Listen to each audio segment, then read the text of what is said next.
Hello everyone, मैं अविनाश आप सभी का फिर से एक बार स्वागत करता हूं अपने यूट्यूब चैनल अभी ITI क्लासेस में। आज हम लेके आए हैं जीएस जीके का पार्ट 3। इसमें हम लोग देखने वाले हैं जीएस जीके के कुछ अति महत्वपूर्ण प्रश्न। आइए शुरू करते हैं। हमारा पहला प्रश्न है, द एक्सीडेंटल प्राइम मिनिस्टर के लेखक हैं। कौन सी बुक है? द एक्सीडेंटल प्राइम मिनिस्टर के लेखक हैं। तो जो आपकी बुक है द एक्सीडेंटल प्राइम मिनिस्टर, ये किसकी लिखी हुई है? संजय बारू। तो आपका करेक्ट आंसर क्या हो जाएगा? संजय बारू। ठीक है।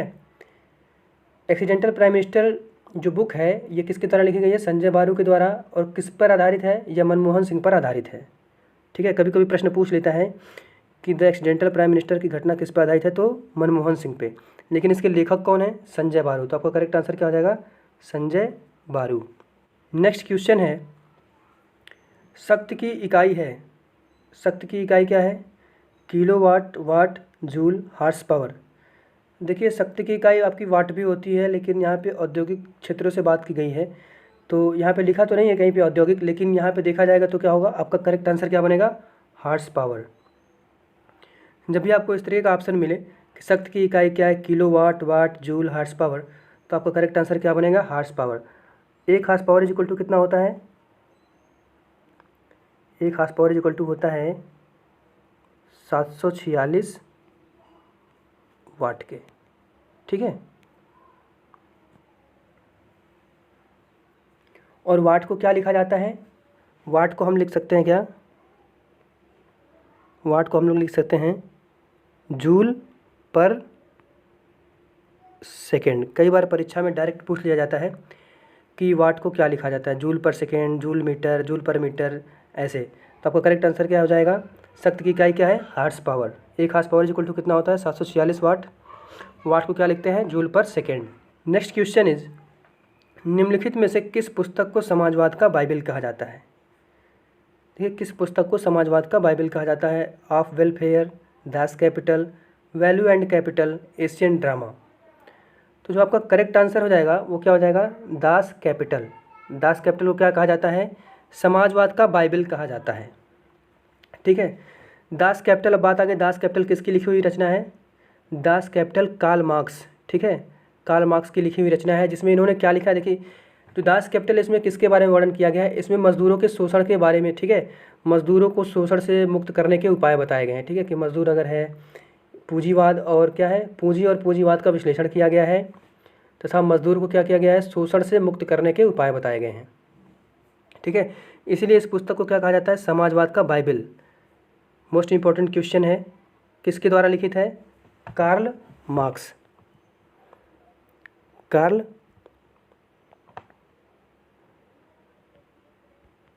मार्क्स। अगला प्रश्न है, अकबर ने मियाँ का शीर्षक किसे दिया था? राजा टोडरमल, मानसिंह प्रथम, बीरबल और तानसेन। तो जो अकबर ने मियाँ का शीर्षक दिया था वो किसको दिया था? तानसेन को। तो आपका करेक्ट आंसर क्या हो जाएगा? तानसेन। नेक्स्ट क्वेश्चन है, डेनमार्क की राजधानी है। काफ़ी अच्छा क्वेश्चन है। डेनमार्क की राजधानी क्या है? तो डेनमार्क की राजधानी आपकी क्या है? कोपेनहेग। आपका करेक्ट आंसर क्या हो जाएगा? कोपेनहेग। अच्छा, स्टॉकहोम किसकी राजधानी है? स्टॉकहोम आपकी राजधानी है किसकी? स्वीडन की। ठीक है। और वियना किसकी राजधानी है? वियना आपकी राजधानी है ऑस्ट्रिया की। ऑस्ट्रिया।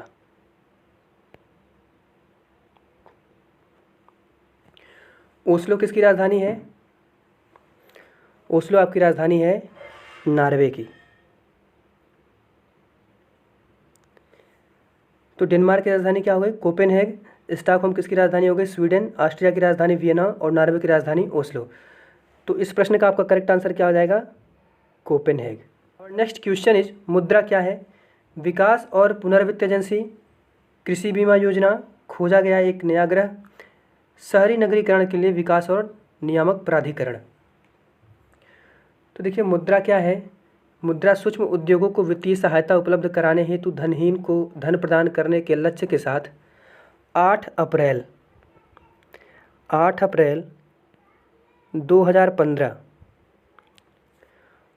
2015 को प्रधानमंत्री मुद्रा योजना का शुभारंभ किया गया। किसका? प्रधानमंत्री मुद्रा योजना का शुभारंभ किया गया और इस योजना के तहत मुद्रा का गठन किया गया। इस योजना के तहत क्या किया गया? मुद्रा का गठन किया गया। तो इसका करेक्ट आंसर क्या बनेगा? विकास और पुनर्वित्त एजेंसी। विकास और पुनर्वित्त एजेंसी। ठीक है, अब बात आ गई मुद्रा। मुद्रा का फुल फॉर्म क्या है? मुद्रा का फुल फॉर्म क्या है? Micro units development and refinance agency. एक बार दोबारा सुनिए आप लोग। मुद्रा का फुल फॉर्म क्या है? Micro units development and refinance agency.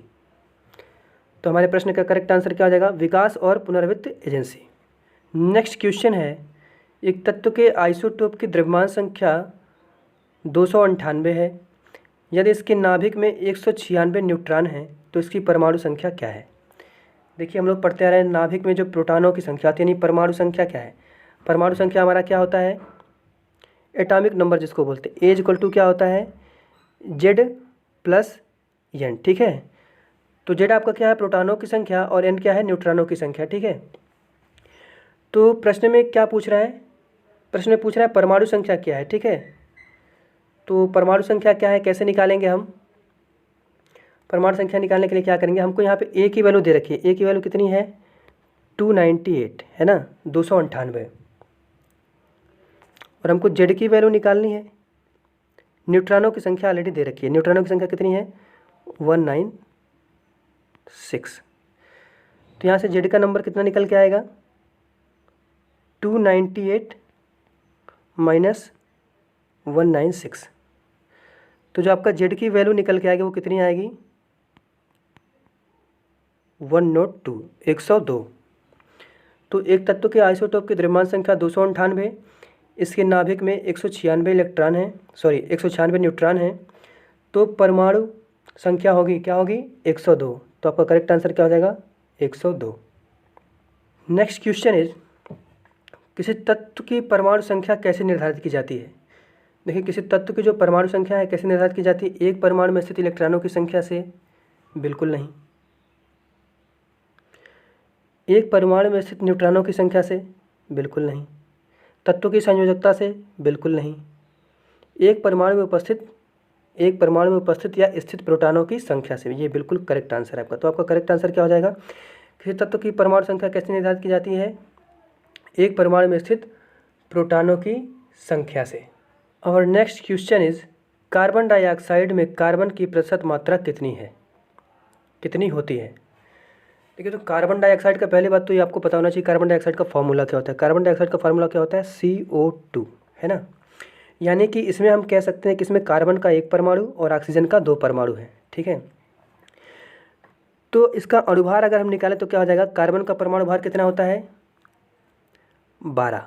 परमाणु क्रमांक 6, परमाणु भार 12। ऑक्सीजन का कितना होता है? 16। परमाणु क्रमांक 8, परमाणु भार 16। तो ऑक्सीजन के यहाँ पे 2 परमाणु हैं, तो हम क्या करेंगे? 2 का मल्टीप्लाई करेंगे, तो इसका जो अणुभार निकल के आएगा वो कितना आ जाएगा? 44। अब कह रहा है कि अब इसमें कार्बन का देखिए, कार्बन का अणुभार कितना है? अकेले 12। कार्बन का अणुभार कितना है? अकेले 12 है आपका। तो कह रहा है कि कार्बन की मात्रा, ठीक है, कार्बन डाइऑक्साइड में कार्बन की प्रतिशत मात्रा कितनी होगी? तो प्रतिशत की बात आ रही तो हम क्या करेंगे? कार्बन का प्रतिशत पूछा है तो कार्बन का अणुभार ऊपर रखेंगे 12, परसेंटेज पूछ रहा है तो मल्टीप्लाई करेंगे 100 का, कितने में? टोटल कार्बन डाइऑक्साइड में पूछ रहा है तो अणुभार हो जाएगा 44 डिवाइडेड बाई 44। इसको हम सॉल्व करेंगे तो जो वैल्यू आएगी हमारी वो आएगी 27.3। तो कार्बन डाइऑक्साइड में कार्बन की प्रतिशत मात्रा कितनी होती है? 27.3%। तो करेक्ट आंसर क्या हो जाएगा? 27.3।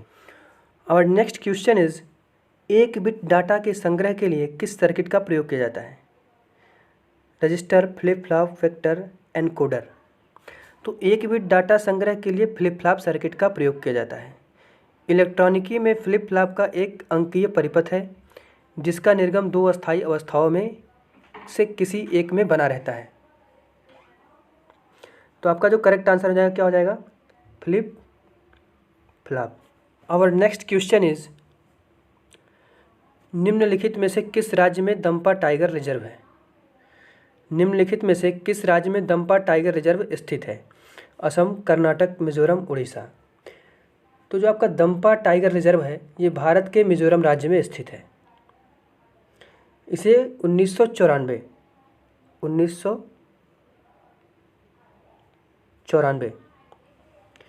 इसे 1994 में टाइगर रिजर्व के रूप में घोषित किया गया। तो आपका करेक्ट आंसर क्या हो जाएगा? Mizoram. Our next question is, Kudankulam परियोजना किस राज्य में स्थित है? कौन सी परियोजना? कुडनकुलम परियोजना। तो कुडनकुलम परियोजना जो है आपकी कहाँ पे स्थित है? कर्नाटक, तमिलनाडु, तेलंगाना, केरल। तो कुडनकुलम परियोजना जो आपकी है वो आपकी क्या है? पहली बात तो एक नाभिकीय परियोजना है जिसकी शुरुआत कब हुई थी? जिसकी शुरुआत 2001 में, जिसकी शुरुआत हुई 2001 में, और ये कंप्लीट कब हुआ? 2013 में। कुडनकुलम परियोजना किस राज्य में स्थित है? तमिलनाडु में। तो आपका करेक्ट आंसर क्या हो जाएगा? Tamil Nadu. Our next question is, Pushkar मेला कहाँ आयोजित किया जाता है? बिहार, उत्तर प्रदेश, मध्य प्रदेश, राजस्थान।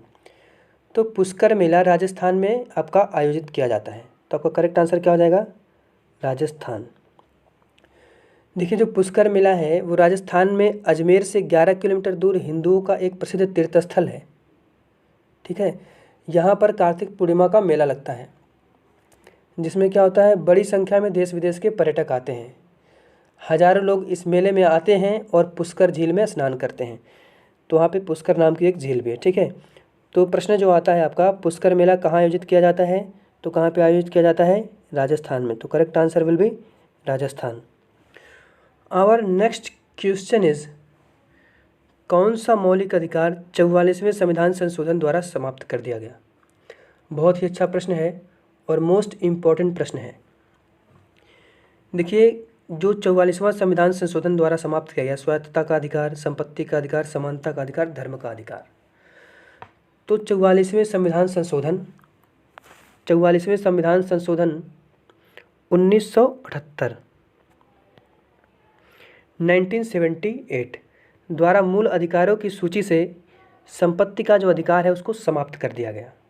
ठीक है, तो संपत्ति का अधिकार समाप्त कर दिया गया। उसके बाद क्या है? संपत्ति के अधिकार को केवल विधिक अधिकार बनाया गया। ठीक है, यानी कि निजी अधिकार नहीं रहा। तो प्रश्न पूछता है कि कौन सा मौलिक अधिकार 44वें संशोधन द्वारा समाप्त कर दिया गया? तो आपका करेक्ट आंसर क्या बनेगा? संपत्ति का अधिकार। Our next question is, Karakoram पर्वत श्रृंखला में सबसे ऊंची चोटी कौन सी है? देखिए कराकोरम जो पर्वत श्रृंखला है उसमें जो सबसे ऊंची चोटी है वो आपकी कौन सी है? K2। ठीक है, कौन सी है? K2। K2 की ऊंचाई कितनी है? 8611 मीटर। ठीक है, K2 की ऊंचाई कितनी है? 8611 मीटर, जो कि कहाँ स्थित है? भारत की सबसे ऊंची चोटी है ये K2 पाक अधिकृत कश्मीर में स्थित है ना, POK में स्थित है। अब चलिए दूसरा विकल्प देख लेते हैं, नंदा देवी। नंदा देवी की ऊंचाई कितनी है? 7817 मीटर। कहाँ स्थित है? भारत में। नेक्स्ट आपका है नंगा पर्वत। नंगा पर्वत की ऊंचाई कितनी है? 8126 मीटर। कहाँ पे स्थित है? भारत में। नेक्स्ट जो आपका है माउंट एवरेस्ट है ना, तो माउंट एवरेस्ट की ऊंचाई कितनी है? 8848 मीटर, जो कि कहाँ स्थित है? नेपाल में। ठीक है, तो नंदा देवी की ऊंचाई कितनी हो गई? 7817 मीटर। K2 की ऊंचाई कितनी हो गई? 8611 मीटर। नंगा पर्वत की ऊंचाई कितनी हो गई? 8126 मीटर। और माउंट एवरेस्ट की ऊंचाई कितनी हो गई? 8848 मीटर, जो कि कहाँ स्थित है? नेपाल में। हमारा प्रश्न पूछा है कि काराकोरम पर्वत श्रृंखला में सबसे ऊंची चोटी कौन सी है। ठीक है, तो काराकोरम जो पर्वत श्रृंखला है उसमें जो सबसे ऊंची चोटी है वो हमारी कौन सी है? K2, जिसकी ऊंचाई कितनी है? 8,611 metre. Our next question is, Bharat की जनगणना 2011 के अनुसार इकलौता राज्य जिसमें मुस्लिम आबादी में गिरावट देखी गई। तो जनगणना 2001 के अनुसार भारत में जो मुस्लिम जनसंख्या थी वो कितनी थी? 13.4% थी। ठीक है, 2011 की जनगणना में इसमें कितनी वृद्धि हुई? ये कितनी हो गई? 2011 की जनगणना के बाद ये कितनी हो गई? 14.2% हो गई। ठीक है, असम में मुस्लिमों की जो असम है, असम राज्य, उसमें मुस्लिमों की संख्या में सर्वाधिक बढ़त हुई। ठीक है, जिसकी संख्या कितनी थी असम में? लगभग कितनी थी? सर्वाधिक बढ़त दर्ज की गई असम में। तो असम में जो परसेंटेज था वो 30.9% की अकेले वृद्धि देखी गई। तो फिर क्या हुआ? देखिए, मणिपुर एकमात्र ऐसा राज्य है जहाँ पे मुस्लिम संख्या की मुस्लिम संख्या में क्या हुई? आबादी में गिरावट देखी गई। तो कहने का मतलब यह है कि भारत की जनगणना 2011 के अनुसार इकलौता राज्य जिसमें मुस्लिम आबादी में गिरावट देखी गई। तो किस राज्य में सबसे ज़्यादा गिरावट देखी गई? तो आपका मणिपुर। मणिपुर करेक्ट आंसर क्या हो जाएगा? मणिपुर। क्वेश्चन है, भारत के 3 महत्वपूर्ण नदियों का स्रोत हिमालय स्थित मानसरोवर झील के निकट है। बताइए यह कौन कौन सी नदियाँ हैं या कौन सी नदियाँ हैं? ब्रह्मपुत्र, यमुना और सतलज, ब्रह्मपुत्र, सतलज और सिंधु, ब्रह्मपुत्र, यमुना और सिंधु, झेलम, यमुना और सतलज। तो जो आपका करेक्ट आंसर हो जाएगा वो ब्रह्मपुत्र, सतलज और सिंधु, ये जो तीनों नदियां हैं। ठीक है, ये जो तीनों नदियां हैं ये मानसरोवर झील के आसपास से निकलती हैं, जिसमें से आपकी जो पहली नदी है ब्रह्मपुत्र, ब्रह्मपुत्र जो है मानसरोवर झील से 80 किलोमीटर दूर स्थित चेम युंग डुंग हिमानी से निकलती है।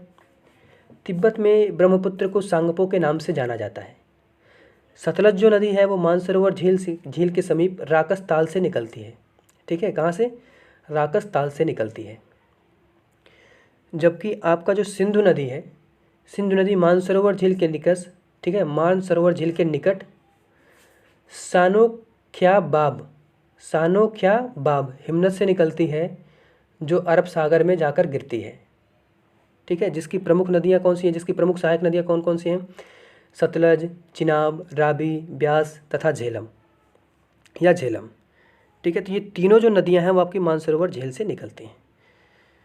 तो करेक्ट आंसर क्या हो जाएगा? भारत के 3 महत्वपूर्ण नदियों का स्रोत हिमालय स्थित मानसरोवर झील के निकट है। बताइए कौन सी नदियाँ हैं? ब्रह्मपुत्र, सतलज और Sindhu. Your correct answer will B Brahmaputra, Sutlej and Sindhu. Next question is, Gandhi Irwin समझौता किस वर्ष हुआ? देखिए, जो गांधी इरविन समझौता हुआ वो कब हुआ? 1931, 1931, 5 मार्च 1931, 5 मार्च 1931 को क्या हुआ? इरविन समझौता हुआ। और इस समझौते के मध्य क्या हुआ? समझौते के मध्य कुछ शर्तें रखी गईं। शर्तों में क्या क्या था? जैसे सविनय अवज्ञा आंदोलन को समाप्त करना, सभी राजनीतिक बंदियों जिनके विरुद्ध हिंसा के आरोप नहीं थे रिहा किया जाएगा, विदेशी कपड़ों और शराब की दुकानों पर शांतिपूर्वक धरना देने का अधिकार किया गया, समुद्र तटीय प्रदेशों में बिना नमक दिए नमक बनाने की अनुमति दी गई। गांधी जी के इस समझौते की आलोचना भी की गई। इस समझौते की आलोचना क्यों की गई? क्योंकि इसमें भगत सिंह और उनके साथियों की रिहाई के बारे में कुछ भी नहीं किया गया था। तो गांधी इरविन समझौता किस वर्ष हुआ? 5 मार्च 1931। तो करेक्ट आंसर क्या हो जाएगा? 5 मार्च 1931। और नेक्स्ट क्वेश्चन इज, भारतीय संविधान का अनुच्छेद 231 एक साझा उच्च न्यायालय की 2 या 2 से अधिक राज्यों के लिए स्थापना किससे संबंधित है? तो ये किससे संबंधित है? ये आपका राज्य सरकार से संबंधित है। तो करेक्ट आंसर क्या हो जाएगा? राज्य सरकार। देखिए, इसमें क्या है कि भारतीय संविधान में प्रत्येक राज्य के लिए एक उच्च न्यायालय की व्यवस्था की गई है, लेकिन 7वें संशोधन अधिनियम 1956 में संसद को अधिकार दिया गया है कि वह 2 या 2 से अधिक राज्यों एवं संघ राज्य क्षेत्र के लिए एक साझा उच्च न्यायालय की स्थापना कर सकती है। इस प्रकार भारतीय संविधान का अनुच्छेद 231 जो है एक साझा उच्च न्यायालय की 2 या 2 से अधिक राज्यों के लिए स्थापना कर सकता है। तो जो आपका करेक्ट आंसर बनेगा वो क्या बनेगा? राज्य सरकार। भारतीय संविधान में उल्लिखित स्वतंत्रता, समानता और बंधुता की संकल्पना किससे प्रेरित है? The concept of liberty, equality and fraternity enshrined in the Indian constitution is inspired from. कहने का मतलब भारतीय संविधान में उल्लिखित स्वतंत्रता, समानता और बंधुता की संकल्पना किससे प्रेरित है? तो किससे प्रेरित है? France constitution, Irish constitution, American constitution, British constitution. तो आपका जो आंसर होगा वो क्या होगा? फ्रांस के संविधान से। करेक्ट आंसर क्या हो जाएगा? फ्रांस के संविधान से। देखिए संविधान में क्या है, भारतीय संविधान में उल्लिखित स्वतंत्रता, समानता और बंधुता की जो संकल्पना है, गणतंत्रात्मक शासन की अवधारणा फ्रांस के संविधान से प्रेरित ली गई। ठीक है, इतनी सारी चीज़ें फ्रांस के संविधान से प्रेरित की गई हैं। संविधान निर्माण के समय भारतीय संविधान सभा ने लगभग 60 देशों के संविधान का अध्ययन किया था और उनकी सर्वोत्कृष्ट अवधारणाओं को, जो कि भारतीय परिस्थितियों के अनुकूल थीं, उनको ग्रहण किया गया था। परंतु भारतीय जो संविधान है, भारतीय संविधान पर सर्वाधिक प्रभाव अगर किसी का रहा है तो अधिनियम 1935 का पड़ा है। कभी कभी प्रश्न पूछ लेता है कि भारतीय संविधान पर जो है सर्वाधिक प्रभाव किस शासन अधिनियम का पड़ा, तो अधिनियम 1935 का, अधिनियम 1935 का पड़ा। तो भारतीय संविधान में उल्लिखित स्वतंत्रता, समानता और बंधुता की संकल्पना किससे प्रेरित है? फ्रांस के संविधान से। आज के लिए बस इतना ही, फिर हाजिर होंगे नए वीडियो के साथ। जय हिंद।